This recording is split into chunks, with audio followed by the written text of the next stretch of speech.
just get made fun of a lot for how I look. How do you look? I'm gaunt and I'm skinny. Aaron Carter was the Justin Bieber of the 90s, and there isn't one single girl who didn't fangirl over him. If you think you didn't know him, you'll have to think twice, because there's no way you've never heard of his song, I Want Candy. Aaron had a heart of gold, but sadly, fame and fortune weren't all picnics and rainbows for him. And now, after he was found dead, we are finally starting to see the truth about him. You definitely know his brother Nick Carter, a member of the Backstreet Boys, and he's the one helping us understand what really happened to Aaron. The brothers have had their ups and downs, so does Nick regret all those years they spent estranged? And what does he have to say about Aaron's death? Keep watching to find out. Aaron Carter was a famous singer from Florida. He signed his first record deal when he was only 9, and his career only went up from there. Aaron created a huge fan base with his pop songs and captured the hearts of many teenage girls. His first self-titled album was released while he was still 9 years old, and it sold millions of copies. And then his next album exceeded all expectations and sold 3 times more copies than the first album. Before Aaron turned 16, he'd already released 4 albums. Other than his appearances in Nickelodeon and Disney, Aaron was also the opening act for Britney Spears herself and his brother's band, the Backstreet Boys. And you might have seen him a few times on Dancing with the Stars too. But these past few days, he made headlines for another reason. Unfortunately, on November 5th, Aaron was found dead in his home at the age of 34. His body was found at his Los Angeles house in his bathtub by the house sitter. 911 had received a call at 11 a.m. telling them a male had drowned in his tub.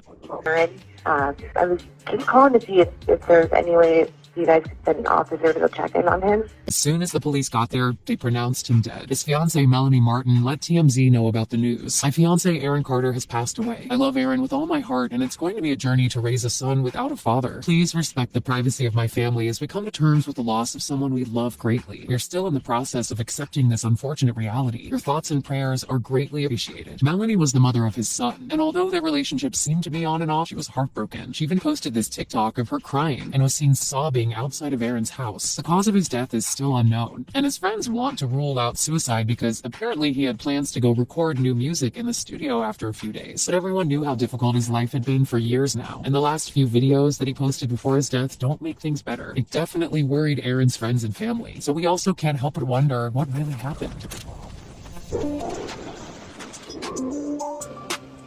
What's your greatest fear? Not being able to live as long as I can. That's my greatest fear. Before his very early death, Aaron's life had its ups and downs, but it seemed like he always had a gut feeling that he would die in his 30s. He even said so in an interview. I thought I would die by 30. Even when I was 13, 14, I thought, oh my God, I'm going to die. Life was pretty tough. I dealt with a lot of trauma, a lot of loss, a lot of loneliness. I just felt like I needed to get away. But what happened in his lifetime that made everything so difficult? His stardom paved the way for his drug addiction, but what really pushed him towards that lifestyle was the death of his sister, Leslie. Back in 2012, she died of a drug overdose, and that left him scarred for life. It started when I was about 16. My sister Leslie, who passed away from an overdose, got me into it. Didn't really touch it until I was about 23, right after I did Dancing with the Stars. And I started going to Staples and Office Depot and different places, buying it with cash so it wouldn't be reported on receipts or anything like that. So no one could trace me or anything. I was huffing because I was really stupid and sad. But there's really no excuse, really. I was huffing because I'm a drug addict. Despite his struggles with addiction, Aaron struggled with a lot of health issues too. He suffered from a hiatal hernia, acid reflux, heartburn, ulcers, and stomach pain. He was first diagnosed with a hiatal hernia in 2010, but he never did anything about it until 2015, when his condition got worse. Meanwhile, Aaron was also struggling with many mental health issues, including manic depression, acute anxiety, schizophrenia, and multiple personality disorder. That is why he always thought he'd die early. He didn't think he would be able to survive all the trauma and loss he went through in his life. But even though he quit drugs after the birth of his son, people still saw him as a train wreck and the drug addict he was all those years ago. And at some point, he got fed up with all of that. Coming up on 5 years of being clean, and the media isn't paying attention to it not as much as they should, because I'm a living testament and a testimony of that you can do it. They want to villainize me, and I'm done letting it happen. I'm not gonna let the world treat me and push me around like that anymore. Maybe the worst thing to ever happen to him was his complicated relationship with his family, especially with his brother Nick. They used to be on good terms in the beginning, but it changed towards the last years of Aaron's life.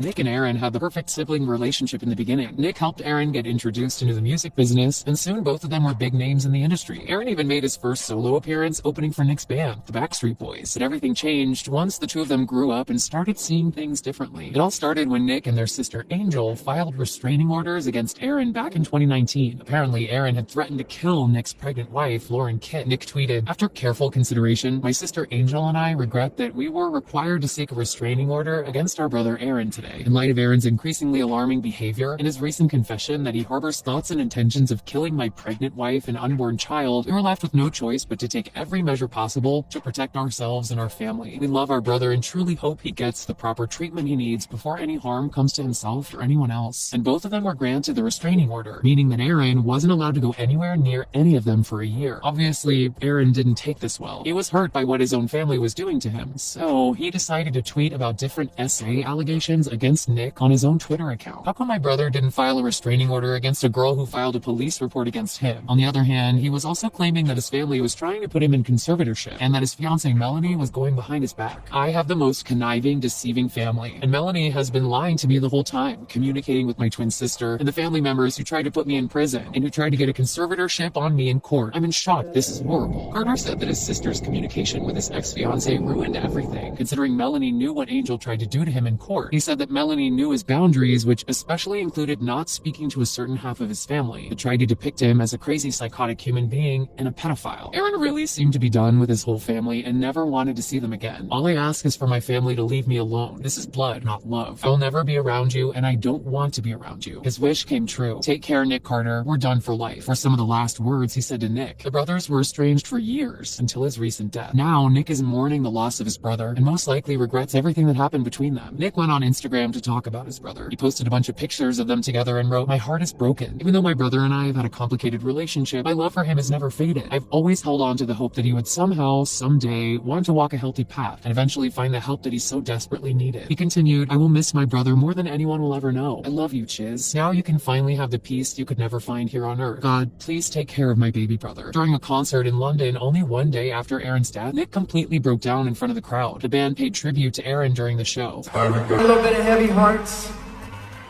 because we lost one of our family members yesterday.